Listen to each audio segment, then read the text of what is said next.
Hi, I'm alive, and since June, I'm also unemployed. I mean, a graduate of a comic and illustration school in Switzerland.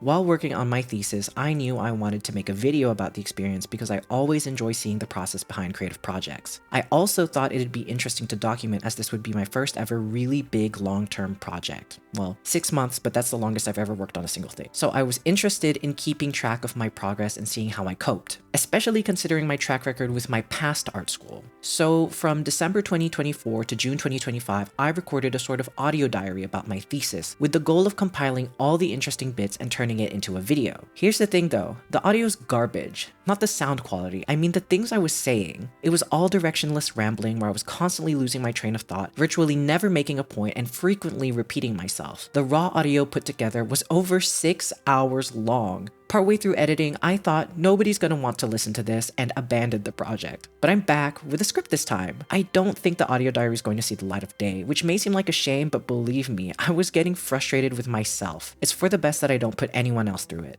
Anyway, the point of this video is to try and share my experience of creating my thesis comic, Wara Pa Kabuot, The Fruits of Enmity, explaining the steps I took and anything I've learned, concisely.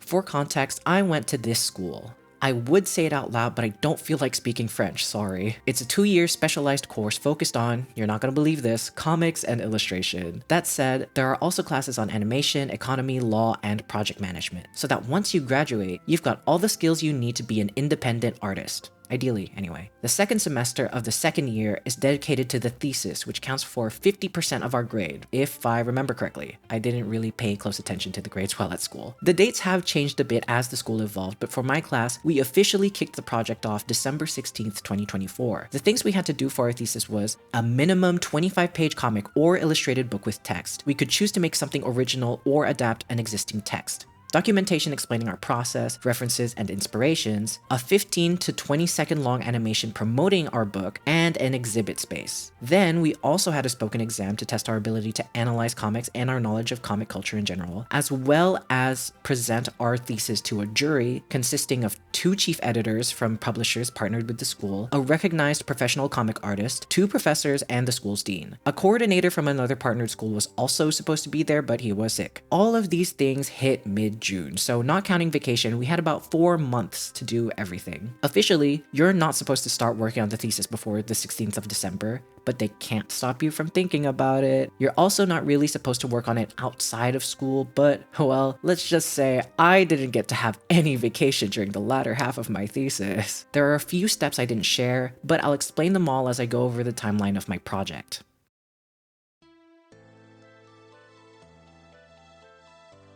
The first deadline is actually January 16th, where we needed to submit a document explaining essentially what we wanted to do and why they should let us do it. The document had to include a planning, a SWOT analysis, and a synopsis. The first 2 things I won't really go over because, to be honest, I wanted them out of the way quickly, so they're very bare bones. The issue for me was the synopsis.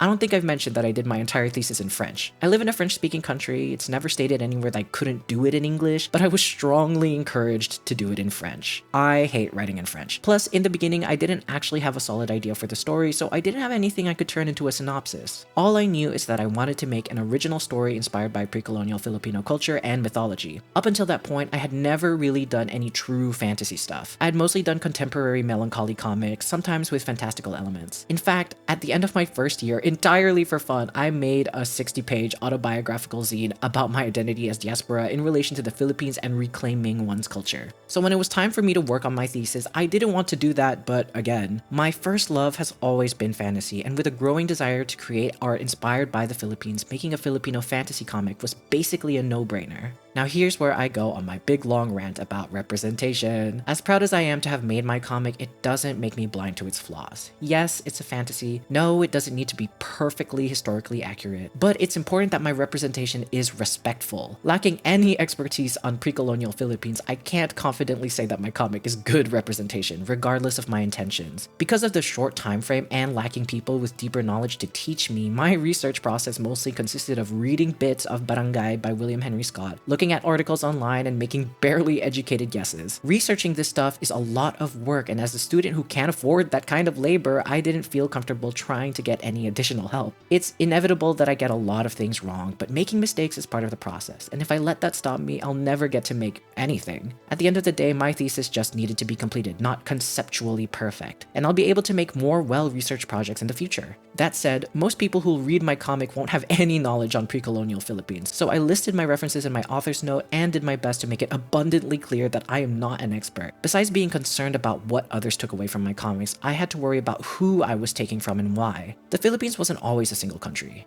Just because many cultures happen to be part of it doesn't mean that I have a right to them.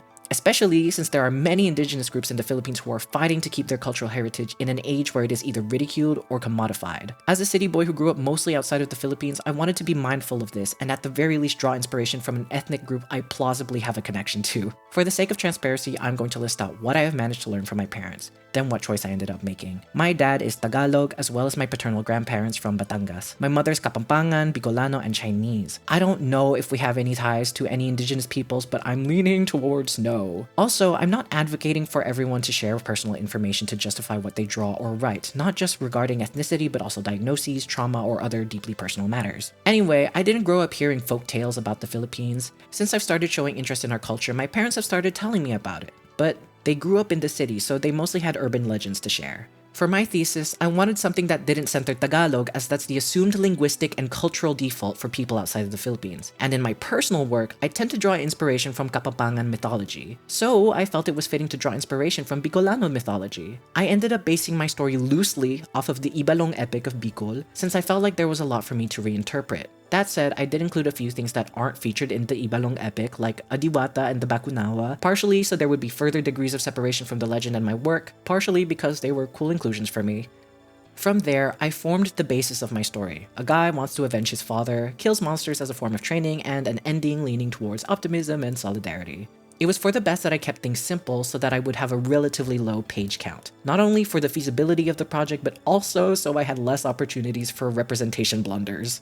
There was never a moment where I was truly sure of myself, so you might be wondering why I went through with this project at all. Ultimately, it's because I think Filipino mythology is cool and I want to see more creative projects based off of it. There may already be plenty of such stories in the Philippines, but as diaspora, I don't necessarily have access to them. I'm not interested in reaching Greek or Egyptian mythology levels of ubiquitous, but I'd appreciate a little more representation here and there. The important thing being, of course, that the representation is respectful. Back to the thesis itself, my first synopsis wasn't very good. It was pretty long and had a lot of details that ended up disorienting people. I went through multiple revisions before landing on something that resembles the plot as I have it in the comic. After it was approved, we could move on to the next step.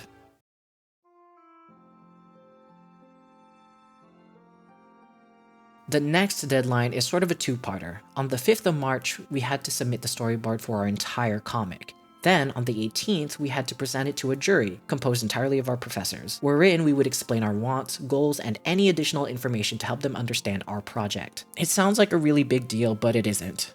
We're made to quickly complete and present our storyboard, mostly to assure the school that we do, in fact, have a project we can complete in time, and also to prevent us from spending too long on the preparatory stage. If you do the presentation and realize you hate your storyboard and you want to start over, you totally can. In fact, there were many times as I was actively lining the final pages of my thesis where I realized I could do better, and then I did. Nothing at any point is final until the moment your comic is sent to print. As for the process of storyboarding, it's something I'm relatively comfortable with. Who knew after 2 years of doing comics for school, I would have developed a process for making them that works for me, which I'll explain in such a manner that assumes you have never had to draw a comic page but are somewhat familiar with illustration. When I'm not given a specific number of pages I have to work with, I like to let the story decide how many pages it needs. I start off with thumbnails, like super small, enough to see as many pages as possible on a single sheet of paper. Working on such a small scale allows me to focus on composition, and being able to see everything all together makes me less likely to make repetitive choices. Because I'm working with a standard book format, I always consider how I can fit story moments on a 2-page spread. For instance, if I have 2 scenes where I know there's going to be a time jump between them, I would rather they not share the same spread. My aim is to support the feeling of leaving one scene for the next by turning the page. I also consider how many spreads a scene will take up. Most of my scenes that include exposition are typically 1 or 2 pages, but moments I want to focus on, like action scenes or character moments, get to have 4 or more. In those cases, I break down every action by identifying every start and end point. This is going to sound obvious, but every page has a beginning and an end. There's a pause when you reach the end of the page and move to the start of the next one. The pause is bigger if you have to flip the page. I try to have every action's beginnings and endings line up with those of a page or spreads.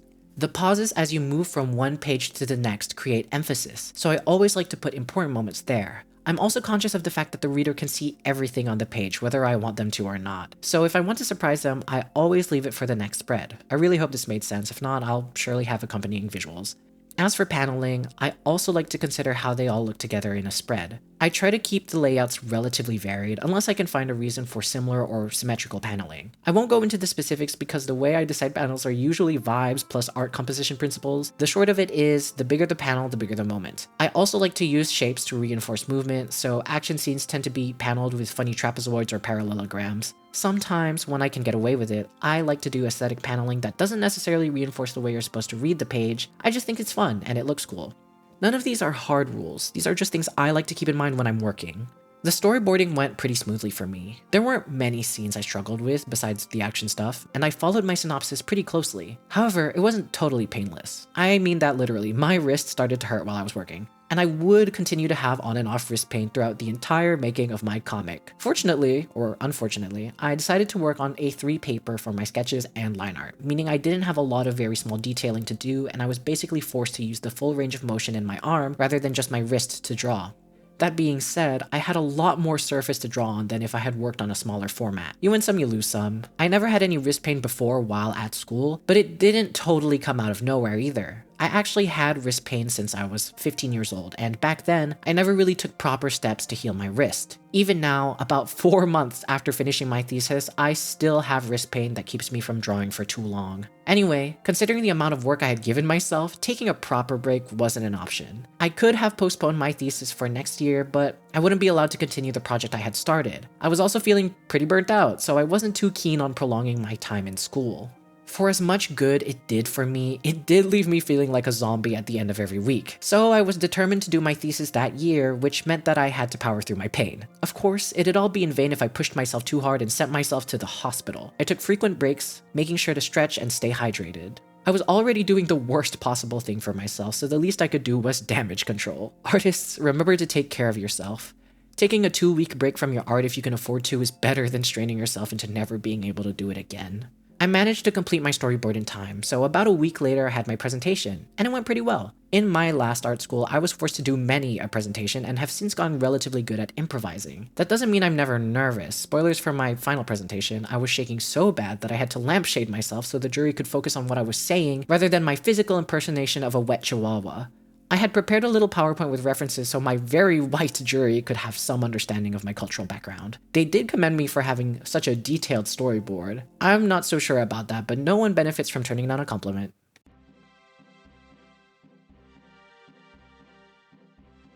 The next major deadlines would only hit early June, so until then, I was basically entirely focused on completing my comic. I did have the foresight to do most of my documentation during the concepting phase, so by the time my comic was finished, I could just add explanations of my production process, format everything, and send it to print. We also had to submit a storyboard for our animation, but my hand was hurting too much, and if I was drawing for the thesis, it would be for my comic. I ended up making an animatic with images I snatched off of Google.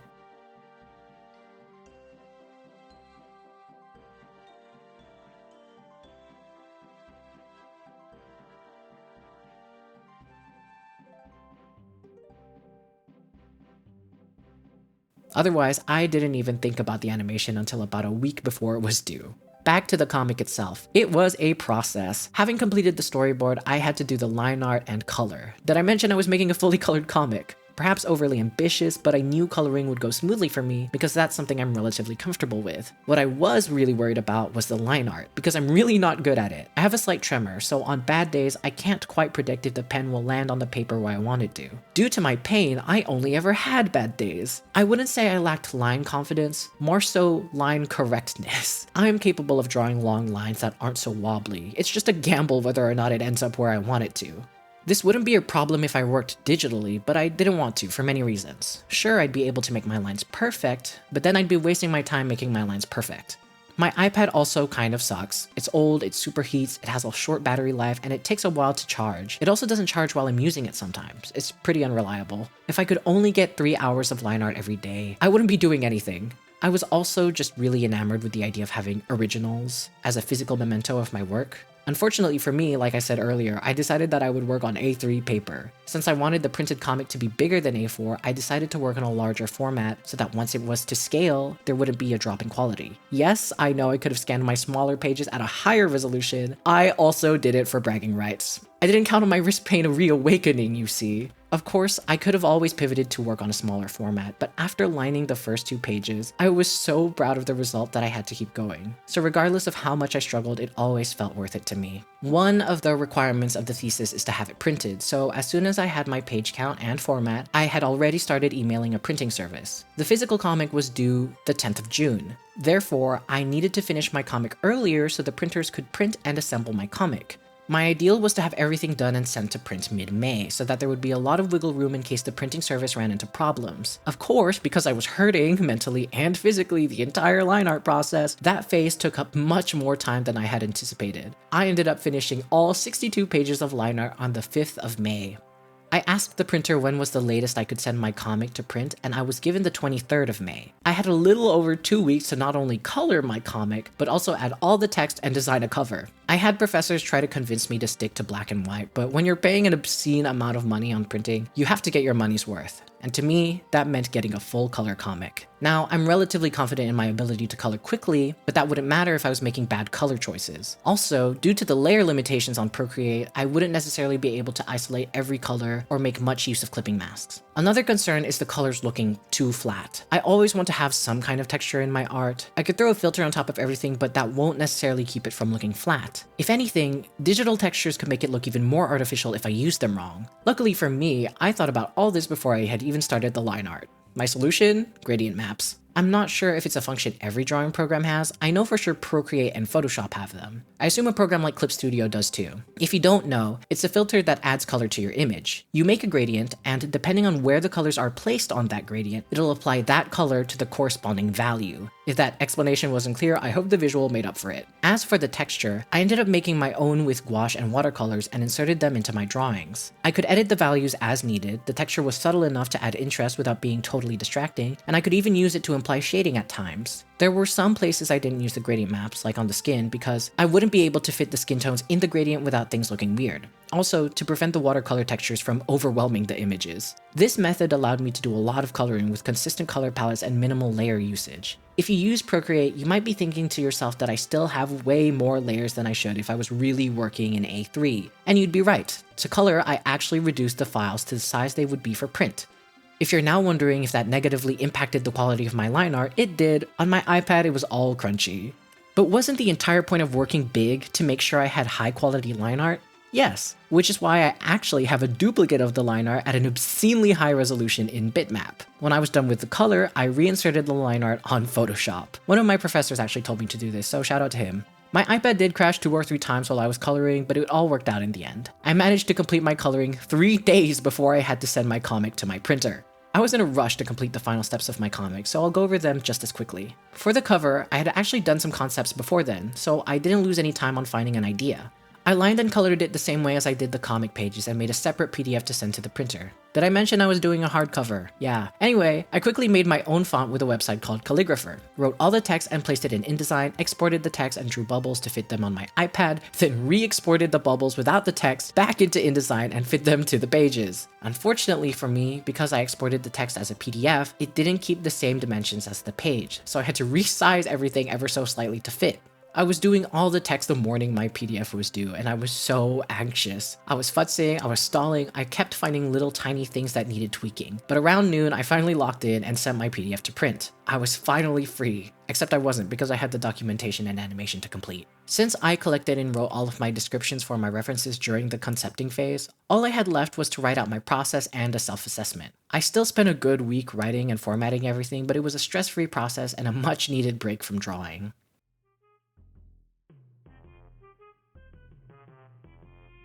Remember my animatic? Yeah, I didn't end up doing that. It wasn't going to be a lot of animation, but it was still too much animation. Not because I didn't have the time necessarily, but because I didn't have the strength. I was so tired after finishing my comic. I spent my vacation working, I stayed overtime at school consistently for months at that point, and my wrist felt like it was going to fall off my arm. I wasn't going to make myself draw any more things for animation. So I went really simple. I animated the title, which I reused for my cover. I animated the silhouette of the Bakunawa so I'd have something without actually needing to draw the details. Then I put it all in After Effects, did the sound design on Premiere Pro, and I was done.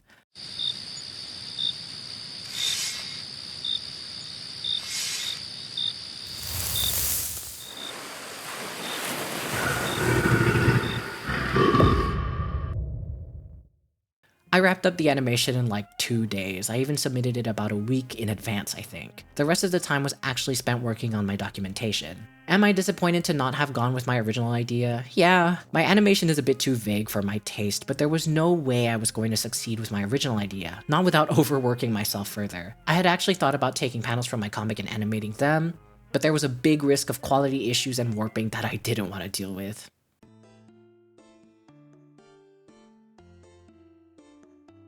Next, we had the exhibit. We had decided where we wanted to be placed in advance and given some materials to work with, but otherwise, for the most part, any specific decor would come from our pockets. I'm blessed with friends who are willing to lend me things and parents who are willing to pay for the rest, within reason. I wanted to feature a few things in my exhibit. Firstly, my original pages, because I worked really hard on them. As for decoration, I wanted to make a poster of the Bakunawa because that's an iconic creature. My dad offered to help me make a vinta, which is a type of boat from Mindanao, so to give the Bakunawa something to interact with, I would make my characters and put them on the boat. Finally, I wanted to incorporate a basket of fruit somehow because it's important to the plot of my comic. Here are some photos.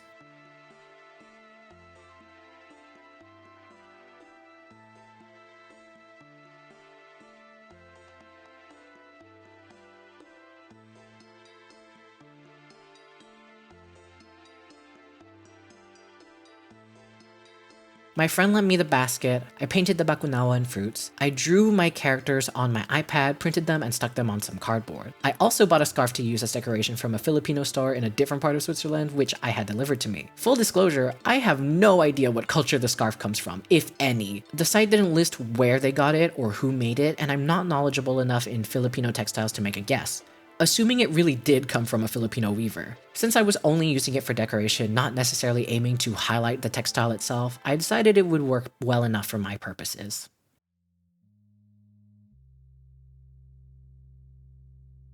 To talk briefly about my spoken test, it went okay. The testing was done by our history teacher and an expert from outside the school. Luckily, they're not so much about rote memorization. Our ability to analyze and engage with a comic is much more important, which is super awesome for me as someone who really sucks at studying. I don't consider myself particularly very good at analysis as someone who has a tendency to take things at face value, plus I was never particularly active during history classes. Still, I managed and didn't feel like I totally fumbled, so that's a win for me. Then we have the big, bad, evil, scary final jury. We all had a very bad feeling about it because for as much as the teachers try to tell us that they're not actively trying to sabotage us, every alumnus who's talked about their final presentation only had horrible things to say. Overly critical, nitpicky, sometimes straight up inappropriate or insensitive. We were all very worried, and me especially, because I'm Asian. The jury is overwhelmingly white, and I had gotten criticism while working on my comic that it wasn't exotic enough. Only from one professor luckily, but it made me anticipate similar comments during my presentation. I was expecting to justify my choice in subject or to be told that the culture was too difficult to understand, or that I should have tried harder to appeal to a white audience. I wasn't even thinking of what they could say about the technical execution or the plot itself. I was so afraid that I would be told that my story isn't worth anything because white people won't care about it. Fortunately, I got no such comments. In fact, the jury spoke overwhelmingly positively about my work. Genuinely, I came out of the whole thing flabbergasted because I was constantly waiting for the other shoe to drop and it never did. It almost feels like a fluke because when my peers spoke of their experience, it ranged from could be worse to things to bring up in the next therapy session. I won't go into specifics, I'll just say that I wish it wasn't so hard for professionals to be a little more tactful when delivering their critique. Of course, you need to be able to listen to feedback when you go into art school or work in a professional capacity, but if it stops being actionable advice, what do you gain from telling someone that their work looks bad in your eyes? It shouldn't be our responsibility as artists to be less sensitive if your feedback boils down to, I don't like it, fix it. While I wish my experience with the jury was universal, I know it can't be. But at the very least, I wish the worst of it didn't leave people losing faith in their work.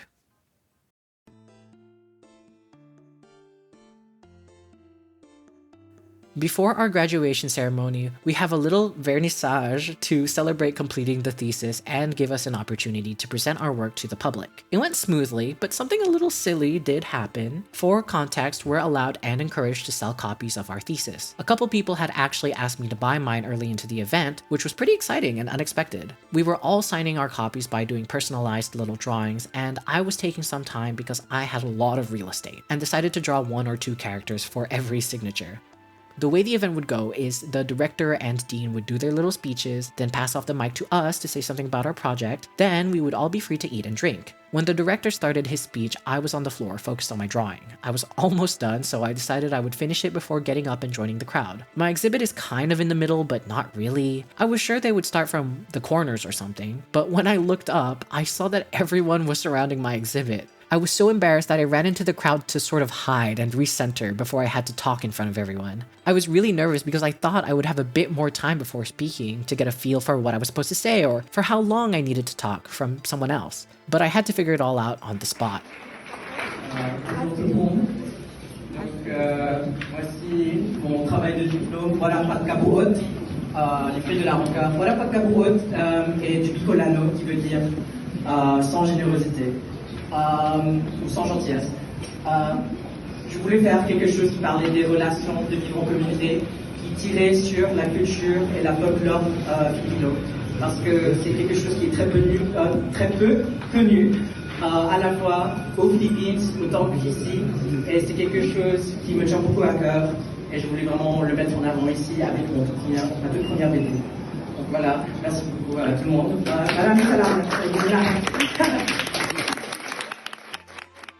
I ended up talking way too fast, but I managed to say what I wanted to, more or less, so that's the most important part.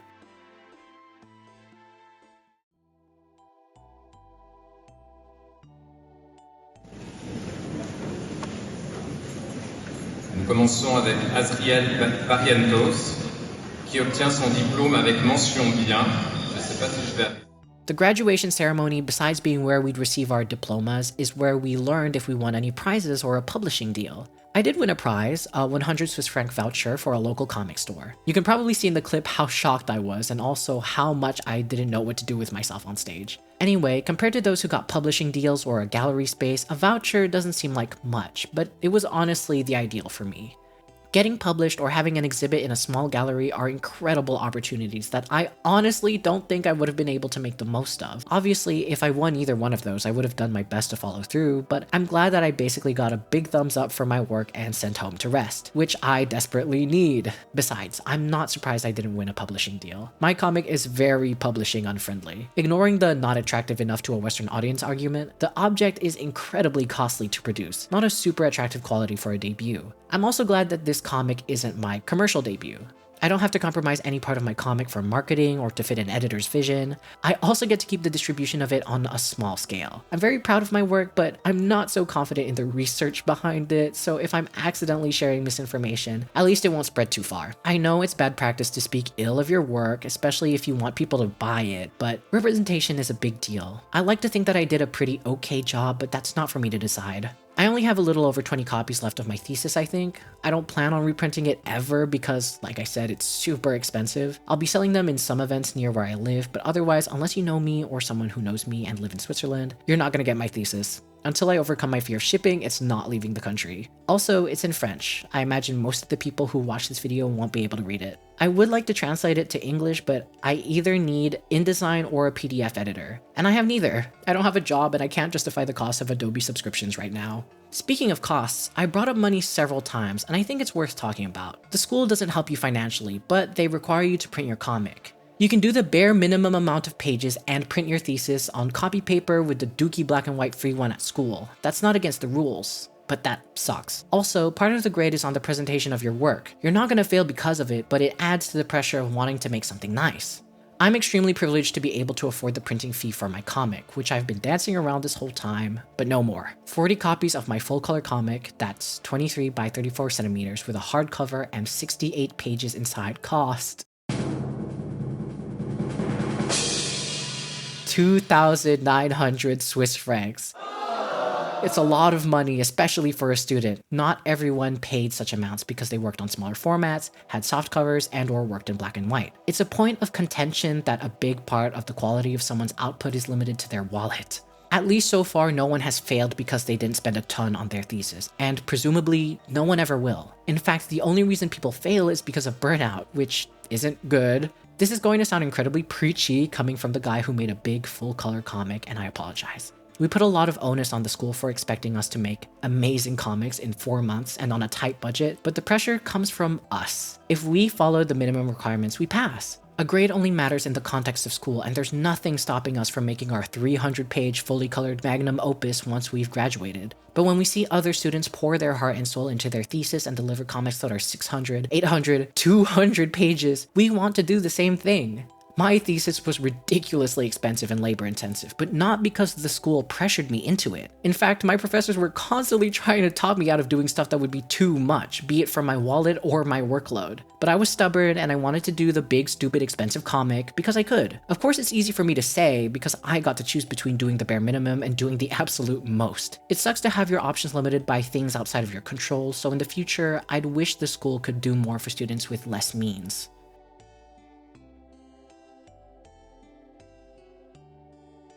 Now that I have so much time on my hands, the idea is that I slowly get back into making videos. I can't promise a regular upload schedule, but I'll certainly try to post more than one video a year. The only issue being, I don't really know what I would post. I have one video planned, which is actually a book critique. Not a comic book, but a novel. I'm not pivoting to booktube, my critique actually centers on representation of Filipino culture. As you might have gathered from this video, it's something that's important to me. I won't say anything more besides hopefully the video comes out the same year as this one. Otherwise, I'm not really sure what I would post about.